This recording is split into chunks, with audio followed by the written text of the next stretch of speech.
Welcome to the Salience Podcast, where we identify what stands out from all the noise. In the Salience Podcast today, we explore more of the tough topics of surviving workplaces with a deep dive into office politics.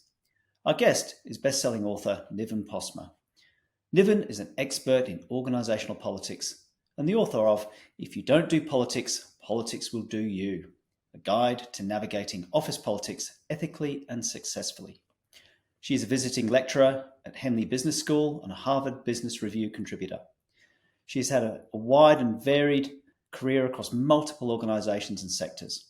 She was previously CEO of the Businesswomen's Association, CEO of Nurturing Orphans of AIDS for Humanity, Head of External Strategy at the South African Reserve Bank, and Head of Leadership and Culture for the Standard Bank Group. Niven now runs her own business as a leadership, culture and strategy facilitator from her practice office in Johannesburg, South Africa. Welcome, Niven. Thanks, and lovely to be here. I'd like to kick off with something a little bit provocative, just to really open this up. And there's an ancient saying widely attributed to the poet Rumi in 1273, right? And it's that the fish rots from the head. The meaning being that organisations or even nations fail because of rotten leadership. What's your take on that metaphor? Oh, no, I completely agree. I mean, I think leadership casts an incredibly long shadow, and it's either a shadow of rot or a shadow of light, if that makes any sense. A bit of a contradiction there. But yeah, I mean, I think leadership sets the tone in all kinds of ways, and I've worked in organisations where, you know, that shadow that's been cast by previous leaders is still very palpably there. And those leaders are no longer there. Frankly, some of them are no longer even on this earth anymore. They've long since died. But the habits, the processes, the systems, the beliefs, the role models that they set up as the ones to practice and to emulate are still felt in all parts of the organization. And so I think that's why when the G30 after the global financial crisis spoke about that global financial crisis and what needs to change, of course they spoke about the tone from the top. But I think what's also very important and what often gets missed is they also spoke about the message from the middle and the echo from the bottom. You know, an organization is an entire system and people are required at all levels to show up in particular ways. But that tone from the top matters. Yeah, I really like that synthesis, the tone from the top, the message from the middle, and the echo from the bottom. I think I might like to come back to that, particularly around how we might amplify that echo from the bottom. Before I do that, I'd like to think a little bit more about the top, about leadership, and about office politics, particularly at the highest levels of leadership. This is where I feel that office politics has by far the most important part to play. When I'm working with often CEOs or heads of agency or general managers, particularly in government organisations, the first thing I ask and get a sense for is their appreciation of situational awareness. And this is always about politics. It's about players and their intentions and what's going on, what's on the table and what's under the table. Can you say any more about office politics in the executive level or the board level and what that can do for aspiring leaders, people who are perhaps coming in or have to navigate that? So I would agree with what you're saying, that that's where it's got its highest stakes, for sure. I mean, I think when you are at an executive level and certainly even at a senior management level, you know, your technical skills become less and less important. They're kind of entry to the game and they're assumed. It is your relational and your political skills that are going to be the differentiator. So all things being equal, it's the person who's most politically connected, most politically astute, that is going to advance and is going to get the resources and the support that you need at that level to make things happen, to get things done. And when I talk about political capital and when I talk about politics, I think it's always useful to start with a definition of what are we talking about here, because it's inevitable, but it's But it's a problem, and it's unnecessary when people hear both of those terms and they throw up their hands in horror and they say, no, no, no, no, no. Well, that's why I'm never going to be a leader, because I'm not going to get involved in that toxic Machiavellian hideousness. I'm not a psychopath. So let's just be clear about what we're talking about here. And office politics, the definition that I like the most, and there are multiple definitions, is it's about the informal, the unofficial, the often behind the scenes things that happen in all organizations with all of us as we try to get support, get information, get sponsors, give sponsoring. And so it is often covert, and by definition of being covert, people think it's unfair, it's hypocritical, it's all manner of things that are only negative. And of course it can be negative. We've all seen that. But it's not only negative, it can be effective and legitimate and ethical in all manner of ways as well. So I always say that office politics is that space that's not written down anywhere in manuals or processes or policies or job descriptions. It's the stuff that exists behind the scenes. And, you can choose not to get involved in that. But frankly, that's like playing tennis on half the court, rugby on half the field, because all organizations have got the formal side and the informal side. And then when I talk about political capital, what I'm talking about is four things really that are mutually reinforcing and either amplify each other or do the precise opposite. So we're talking about strategic relationships, who you know, who knows you, just as important.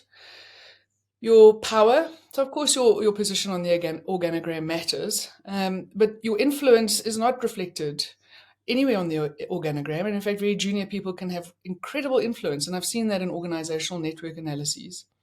And then lastly, your reputation. So what are you known for? And the more you build these things, the more you can accomplish, and so the more effective you become, and so the more your political capital grows. And the less you pay attention to these things because you think your work will speak for itself, well, the less your political capital and the less effective you and your team. So I think we need to get those out of the way in terms of what we're actually talking about here. And it's much broader, much richer, has much more potential for ethical behavior than people often give it credit for. Yeah, I think that distinction is important, that even though the politics might not be on the table, it doesn't mean to say that they are necessarily unethical. I think people that like clarity, and I often hear this term. I want role clarity. I want everything to be above board. I don't necessarily think that would make things any better or any easier to navigate some of the complexities that we deal with today, particularly around risk and people and dynamics. So I think there's lots there around that subtlety. What when somebody's coming in and they're perhaps stepping up into a new job and they're really having to pay much more attention to this than they have in the past, they might have been able to rely on their technical skills a lot more, and now all of a sudden they're having to really, really work on this political capital. They might be lobbying at a much higher level, much bigger stakes, a much bigger slice of the pie, if you like. What are some of the places that they can go? Where would you draw their attention to work out what's going on politically? So I think the first place is to draw their attention to themselves and what their view of this stuff is, because I find that often, and I include myself in this, Ian, really, I was allergic to this subject for most of my career. I had a successful career despite the allergy, but I think it could have been even more successful and in certain instances less painful had I rethought what I thought I knew about this subject. So I think the first thing they've got to understand is, how do they view this? What are the words that they bring to politics? Are they only negative? Are they only pejorative? Oh, I've got to do all of this stuff and I resent it. Or do they see the critical nature of it? So, you use the word lobbying. It's a fair word, but it also has particular connotations that are different to, say, socializing.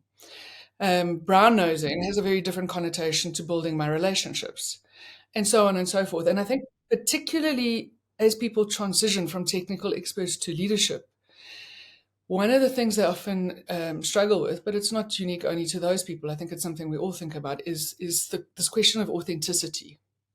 No, I think authenticity is important, and you need to know what you're getting when you deal with me, and I would love to know what I'm getting when I deal with other people. Well, yes, wouldn't we all? But Erminia Ibarra, who was at Harvard Business School, she's now at London Business School, wrote incredibly well about the authenticity paradox, where she said how many times this holding on to authenticity can be an excuse for staying stuck. Because no, I can't do that. I won't do that. That's not me. Well, that's not you yet. And if this is what's needed from you in that position, then frankly, you need to be authentic to what the situation requires of you. And so, how do you frame this stuff? How do you see yourself?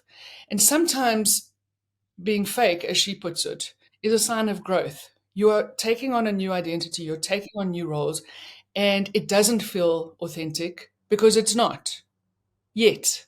But for heaven's sake, don't use authenticity as the gold standard for staying exactly where you are. So I think that's the really the most important thing. The second thing is, if people want to go to my website, there's a whole workbook where they can download a whole bunch of exercises and questions about the organization, about themselves. Because, of course, this is always contextual. Who are you at this point in your career? What organization are you walking to at what stage in its evolution, with what team and its own subculture, political and otherwise? And then from there, it's really about crafting a political strategy. And, I do a lot of strategy work. My whole career has been in strategy. And strategy is this word that's often thrown around to sound impressive and important and justify a whole bunch of expenses. But at its core, strategy is simply about a how. How are you going to get from here to there in the face of competition and in the reality of limited resources?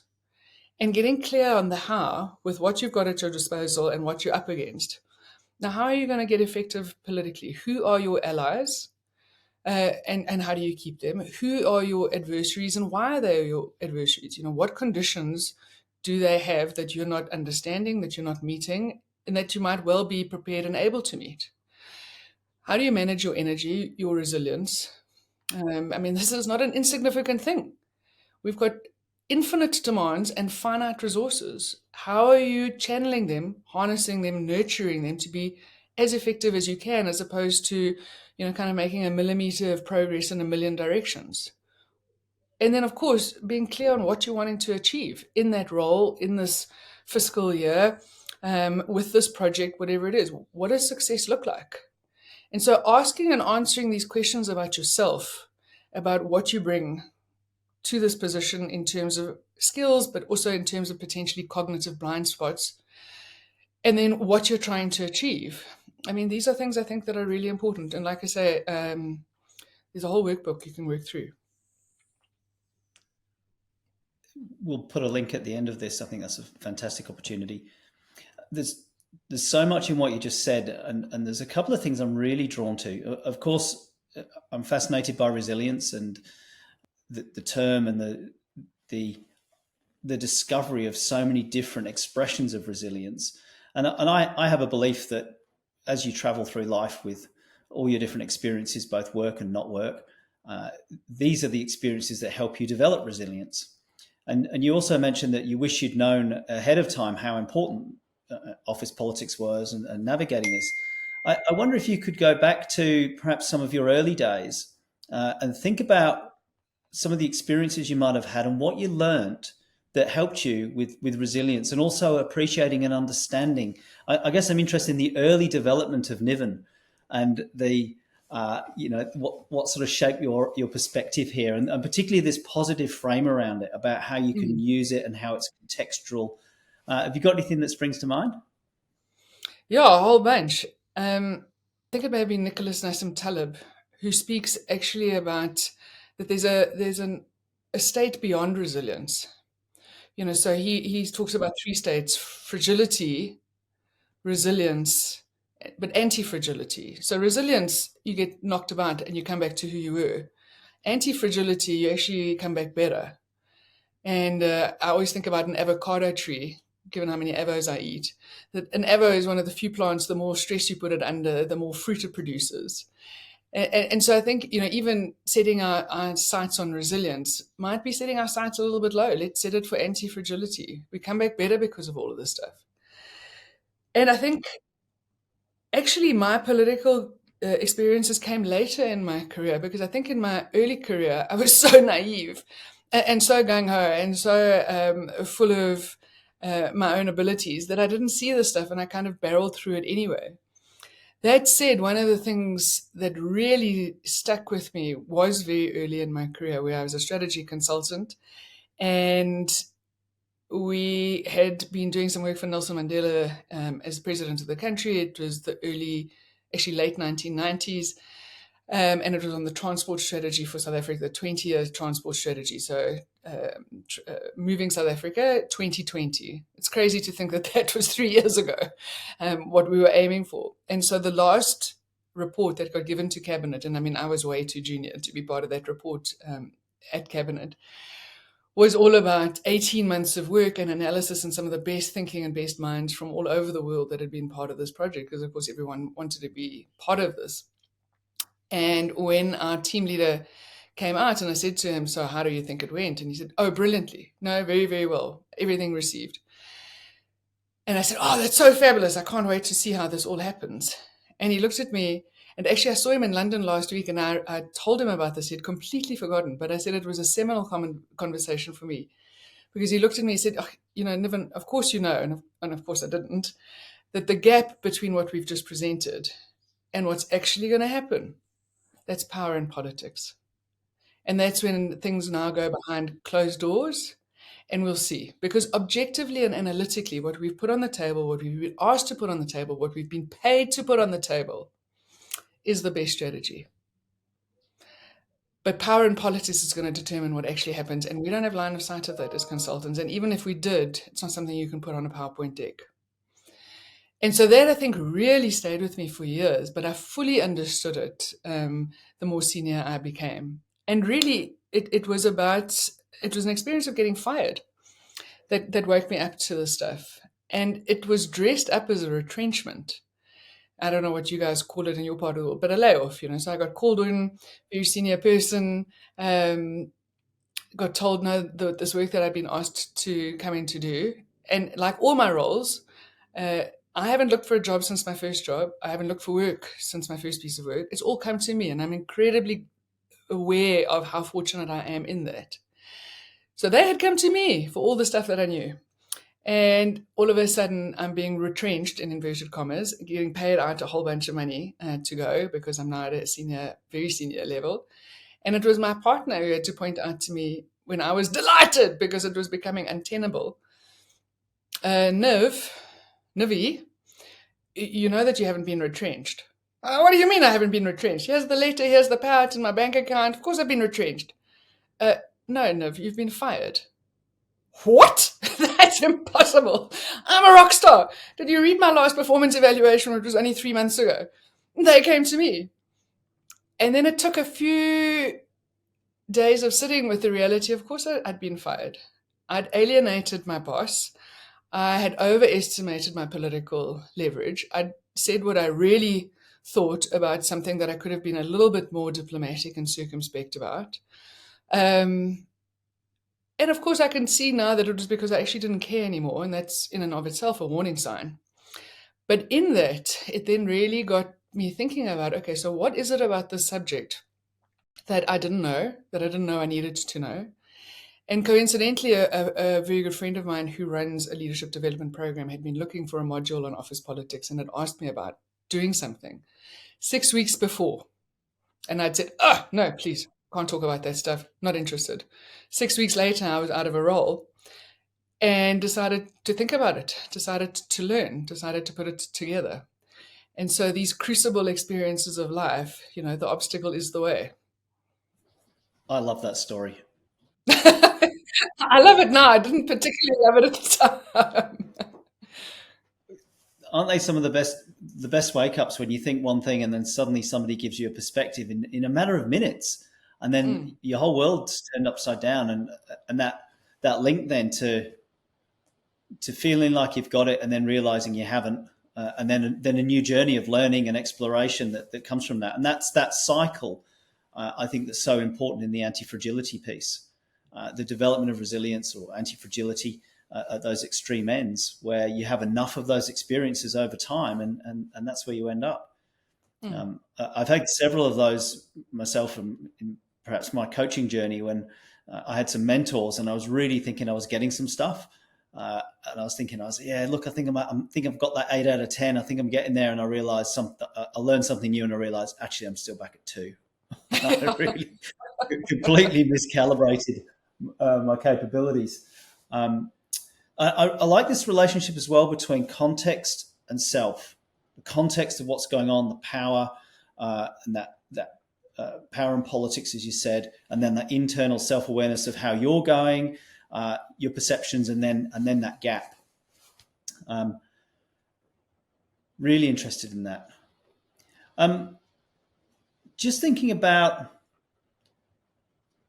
some of the dark sides of behaviour for the moment that might indicate some of the politics and some of the power behind. Are there certain behaviours that, as a leader, you won't walk past? And I'm not talking about the obvious breaches of the code of conduct or something really horrendous or criminal. I'm not talking about the obvious stuff. I'm talking about the things that actually matter, that people do walk past. Is there anything there that you go, I don't walk past that? That's the thing to call out.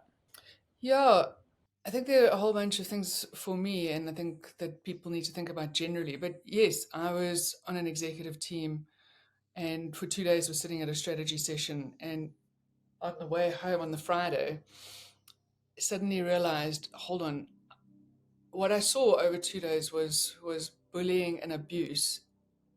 And actually, the reason I'm crying, weeping, is because it didn't occur to me to say anything. I didn't sit there wrestling with my courage. I didn't say anything because I kind of assumed that this was what was going to happen. And I don't know why it struck me in that moment, but I thought, this is it. I'm not, as proud and as delighted and as grateful and as effective and influential, and as much as I love my team, if I stay, I'm not complicit. That was on the Friday. I wept the whole weekend, and I resigned on the Monday. I thought, no, this is not going to happen. And I resigned 2 months before my bonus, because I also wanted to send a very clear signal that about all manner of things, but that's another story. So yeah, I think the thing that I always say to people is, saying that organizations are political is like saying that water is wet. Yeah, okay.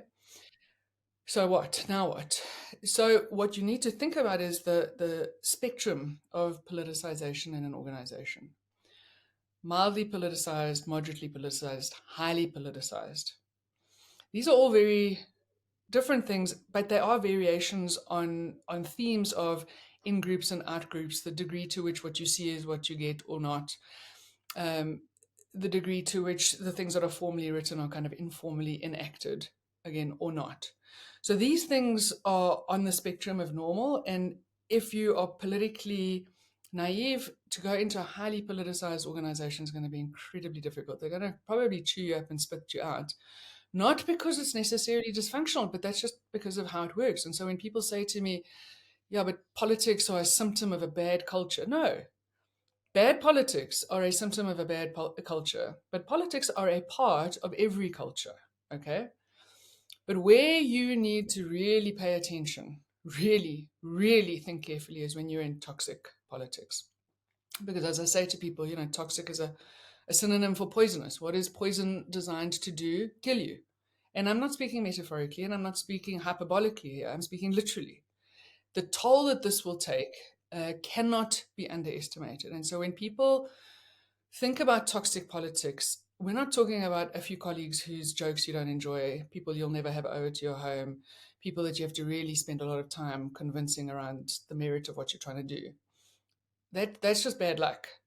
Toxic, again, in the workbook, there's a whole series of questions you can ask yourself, but toxic is a constant, unrelenting sense of fear, of being undermined, of watching your back all the time.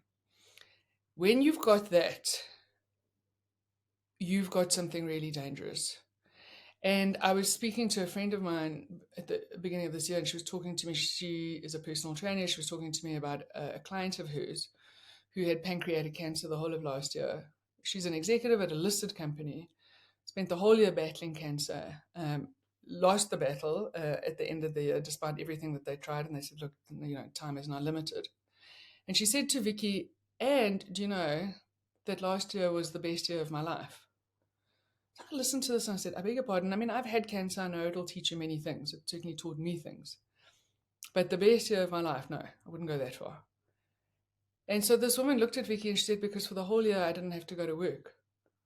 I didn't have to deal with those people. I mean, that is hopefully the worst example of toxicity, the most extreme story of toxicity I will ever hear. But that's toxic. Yeah, well, in the sort of coaching work, perhaps more so 5 years ago, 10 years ago, still occasionally now, I do a lot of work with people in recovery, trauma, and almost invariably there's a final trigger event. There's something that's happened that's the obvious. Could be attending a motor vehicle accident, or it could be working on something that's children, or whatever the presenting factor is. Invariably, particularly in frontline work, the role of manager and the way that the organisation treats the person, whether it's through workers' compensation or managing this injury or whatever it is, that's the key piece. And most people can recover, I've found in frontline work, can recover from a traumatic experience really quickly if they've got a good supporting environment around them. It's those other compounding factors, those dispositional factors of culture and politics and the Machiavellian and all sorts of those dark things. And I think we talk in Resilience by Design about what we call Choice 4. Choice 4 is a resilience strategy to get out. Resilience is not about just staying there taking any amount of nonsense that's coming your way. If you know that you're being poisoned, and I like the distinction between a metaphor and a literal, you are literally in a toxic environment that is killing you. Your obligation is to get out, and that is a resilient strategy. So I really like that description, and even a hard-hitting example there. With that, and it's circling back to what you said about this idea that it's important to set the tone at the top. I like this idea of the spectrum. Is it mildly, moderately, or highly political? And know your environment. And it's important, the message from the middle and the echo from the bottom of organisations. And I said, I'd like to cycle back and think about how you'd amplify that. And I think that's important when the politics are so highly politicised that the people at the bottom have no idea what's going on, either culturally or strategically. There's just too much of it. I wonder if you've got anything to share there about how could you amplify those voices, and how can you start to shift that if it's too politicized for the rest of the organization to really buy in and know what's going on? Yeah, and I think that's probably the $1 million question, right? Because culture change is notoriously difficult. Notoriously. And I've been involved in a few of them, and I think despite people's best intentions and really earnest intentions to change things, it takes a lot more work on leadership's part, a lot more self-awareness, and a lot more willingness to disrupt the status quo that you're benefiting from than people realize. And so paying lip service to it is not necessarily because people think they're paying lip service to it. They really do believe they want to change things. But they want to change everything else, not themselves. And everyone else needs to kind of sparkle up and get rid of their vested interests, but not necessarily me. And again, this only starts to become clear when the implications of change starts to impact them. And then suddenly the lager closes. And so I think for executives at the top to really, really take a hard look at themselves and take a hard look at a system from which they have benefited is inordinately difficult, inordinately. And it is possible, but it's unusual. And often it only happens when your back is up against a wall. When you've had horrendous results, you've had a massive write-down, you're losing market share, you're not sure that you're going to survive. Well, then suddenly all bets are off, and it's clear that the system is not working, and so it's clear we have to do something. Have you seen this happen where the company has recognised that it needs to change the politics, perhaps from being not quite so highly politicised? Have you seen a benefit from that? Have you seen, what did you find? How long did it take? Yeah, I think actually I've seen the opposite, that there wasn't enough of a push. So things were good enough, and to shake things up was almost impossible. In fact, it was, because when push came to shove, there wasn't enough pressure. There wasn't enough push, and there wasn't enough pull to what might be possible. And so it just reversed back and stayed where it was. Because changing required, like I say, so many worldview changes, so many structural relationship changes. And one of them was, I remember one exec saying to me, and having the rest of the executive team look at her like she'd lost her mind. And this was an executive in the top 150 of a 60,000 strong organization. And she said, I realized one day, and it profoundly changed my leadership, that actually I don't do any work in this place. And so, of course, everyone else looks at her like, what are you talking about? We're all very, very busy, and our badge of honor is our exhaustion and our how many people are demanding to see us and how frantic our diary is. She said, no, because the only work that I do is to create the conditions for the people who actually do the work. And those are the people who deal with our customers. Those are the people who are on the ground. I'm sitting in the rarefied atmosphere of the 12th floor. I don't do any work. And I thought that was such a profound insight. And I could just see from the glazed looks on everyone else's face that they'd had no clue what she was saying, because they were very, very important, doing a lot of very important work. And they had never sat, or if they had, it was a very long time ago, in terms of sitting with real customers and real people who are working with those customers. But please, let's all tell everyone how customer-centric we all are, really.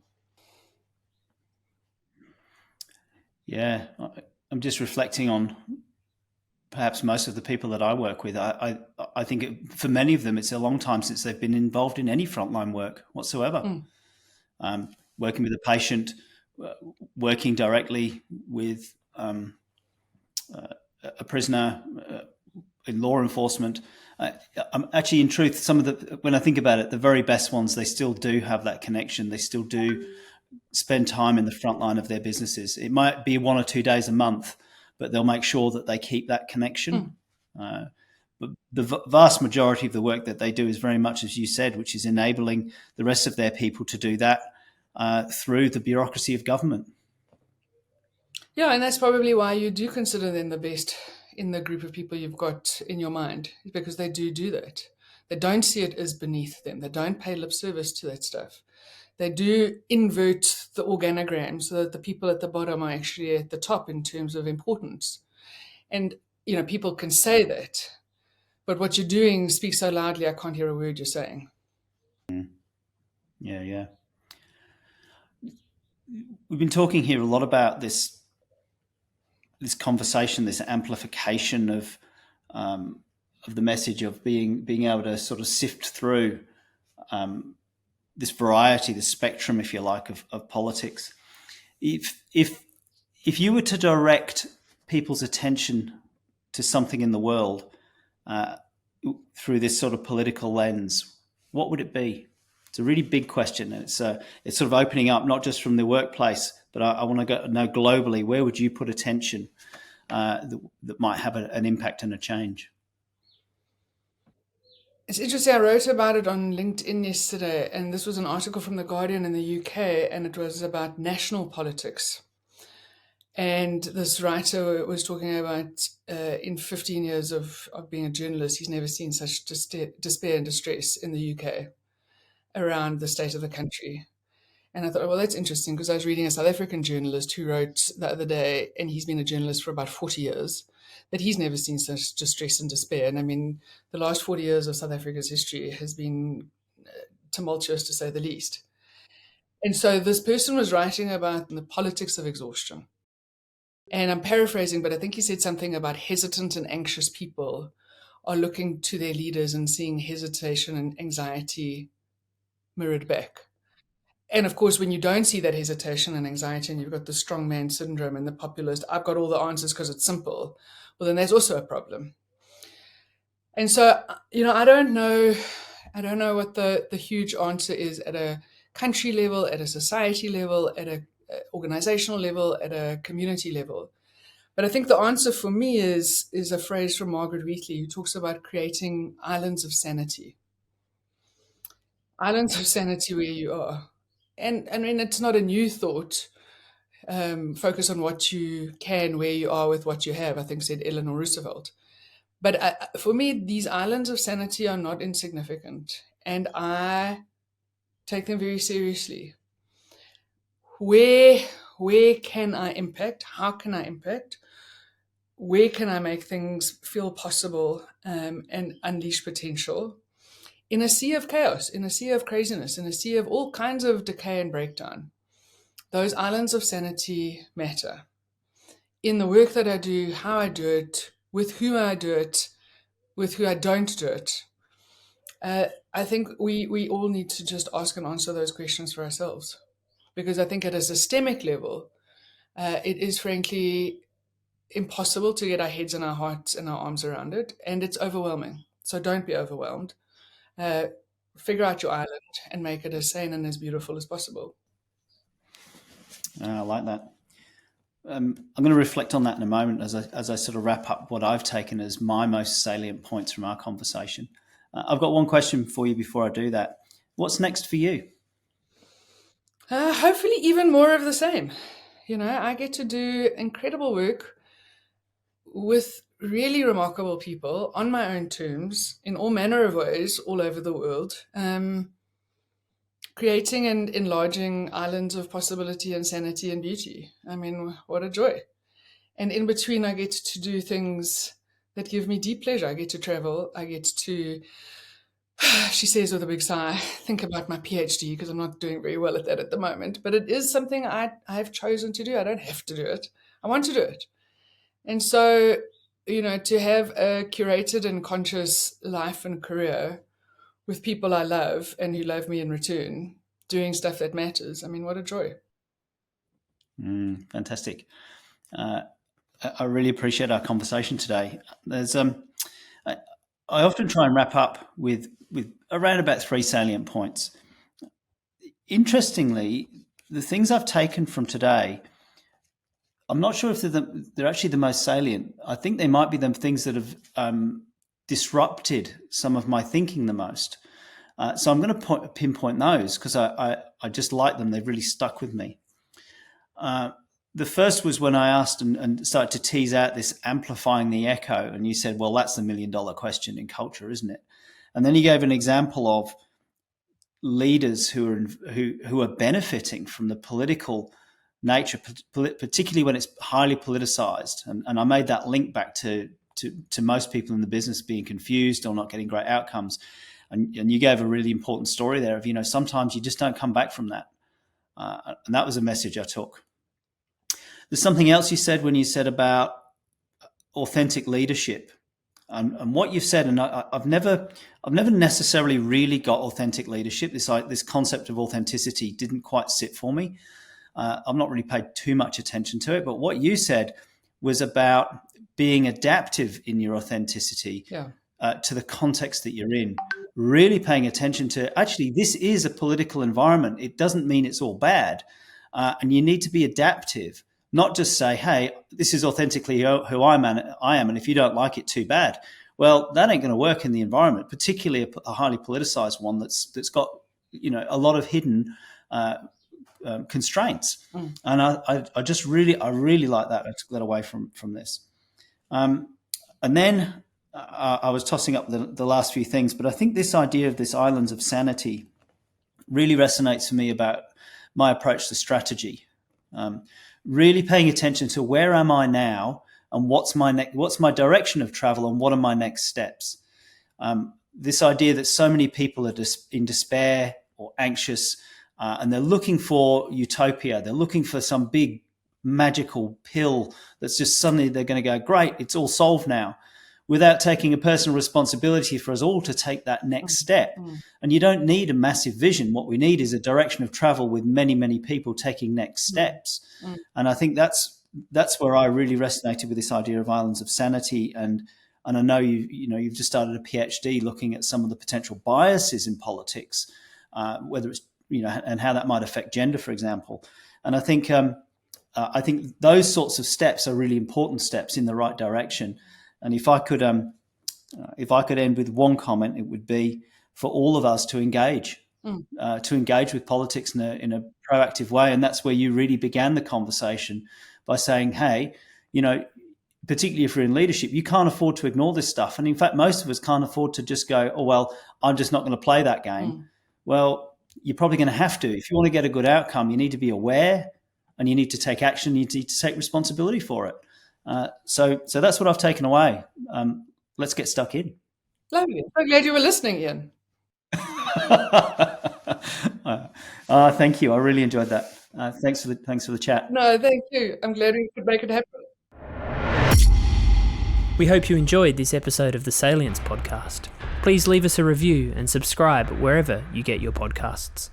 You can also subscribe to the Frontline Mind newsletter by visiting our website at frontlinemind.com. Have you got a topic you would like some more salience on? Send us a message on LinkedIn or email team@frontlinemind.com.